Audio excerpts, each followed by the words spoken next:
अब खबर अरविंद केजरीवाल के नरेंद्र मोदी पर किए गए हमले की। कल राष्ट्रपति ने ऑफिस ऑफ प्रॉफिट के मामले में केजरीवाल सरकार को झटका दिया था, जिसके बाद केजरीवाल की 21 विधायकों की सदस्यता पर खतरा बना हुआ है। इसी मुद्दे पर केजरीवाल ने मोदी पर वार किया है और केजरीवाल ने कहा है कि मोदी ना काम करते हैं और ना ही करने देते हैं।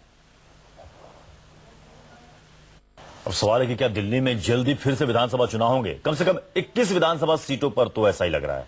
ऐसा इसलिए क्योंकि राष्ट्रपति ने दिल्ली सरकार के उस बिल को मंजूरी देने से मना कर दिया है जिसमें संसदीय सचिव की पोस्ट को ऑफिस ऑफ प्रॉफिट से अलग करने का प्रस्ताव था।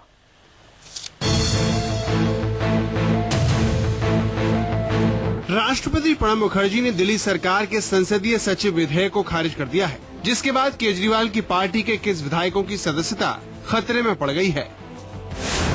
दिल्ली में सरकार बनने के बाद केजरीवाल ने दिल्ली विधानसभा में एक प्रस्ताव पारित किया था, जिसमें 21 विधायकों को संसदीय सचिव नियुक्त किए जाने पर लाभ का पद यानी ऑफिस ऑफ प्रॉफिट नहीं मानने की बात कही गई थी। बीजेपी और कांग्रेस ने आरोप लगाया था कि केजरीवाल अपने विधायकों को फायदा देने के लिए ऐसा कर रहे हैं, जिसके बाद चुनाव आयोग ने भी सफाई मांगी थी। 21 आप एमएलए को पार्लियामेंट्री सेक्रेटरी बनाए जाने के खिलाफ प्रशांत पटेल नाम के शख्स ने राष्ट्रपति के पास एक अर्जी दी थी, जिसमें विधायकों की सदस्यता रद्द करने की मांग की गई थी। राष्ट्रपति ने अर्जी चुनाव आयोग को भेजते हुए कार्रवाई करने को कहा था, जिसके बाद चुनाव आयोग ने आपके सभी 21 विधायकों को मार्च में नोटिस भेजा था। बिल के खारिज होते ही केजरीवाल ने केंद्र की मोदी सरकार पर हमला बोल दिया। अपने ट्वीट में केजरीवाल ने इस फैसले पर कड़ा ऐतराज जताते हुए लिखा, दिल्ली में हो रहे अच्छे कामों से मोदी जी घबरा रहे हैं। एक एमएलए बेचारा रोज अपना पेट्रोल खर्च करके अस्पतालों के चक्कर लगाता था, बताओ क्या गलत करता था? मोदी जी ने उसको घर बैठा दिया।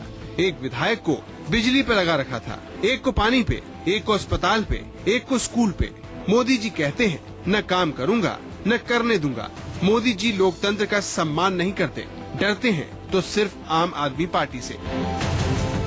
केजरीवाल का दावा है कि उन्होंने किसी भी विधायक को एक पैसा नहीं दिया। उनका मकसद ऐसा करके सरकार के कामकाज को बेहतर ढंग से चलाना था, लेकिन राष्ट्रपति के बिल खारिज करने के बाद उनके सामने एक बड़ी चुनौती खड़ी हो गई है। Bureau report, news 24।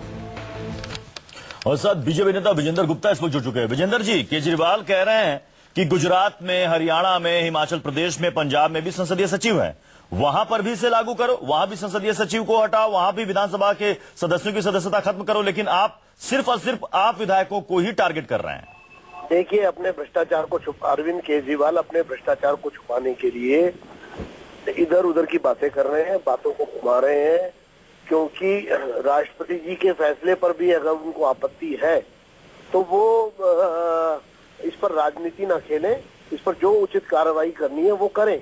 लेकिन वास्तविकता ये है कि इलेक्शन कमीशन पर मामला अभी जारी है और आपने अनैतिक काम किया। पहले आपने चोरी की, यानी 13 मार्च 2015 को आपने 7 की जगह 28 मंत्री हो गए। जिस कैबिनेट में 7 से ज्यादा मंत्री नहीं हो सकते, वहां आप संसदीय सचिव भी मंत्री पद हो गया, एक प्रकार से लाभ का पद है। तो 7 की जगह आप 28 मंत्री लॉलीपॉप बांट रहे हैं विधायकों में।